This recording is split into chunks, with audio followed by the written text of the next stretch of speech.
Un meitenes Ina no Ķeguma, Laura no Madonas. Un Ina nenotur līdzsvaru.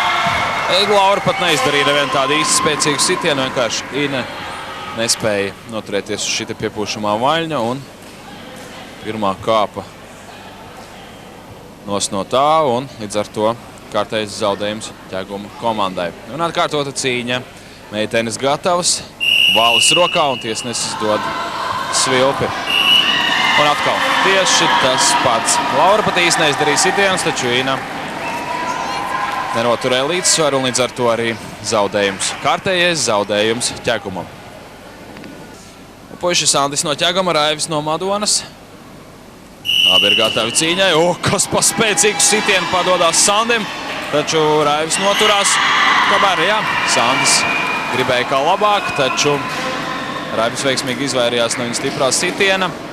Un Sandis zaudē šajā cīņā. Ja nemaldos, 5 cīņas notikušas un visās ir uzvarējusi Madona. Tātad 50 punkti jau gladiatoros, tā ir puse. Un šoreiz Raivis izdara 2 spēcīgus sitienus. Bezatbildes sitienus, ļoti pārliecinoši, tādu ļoti sportisku niknumu iekšā.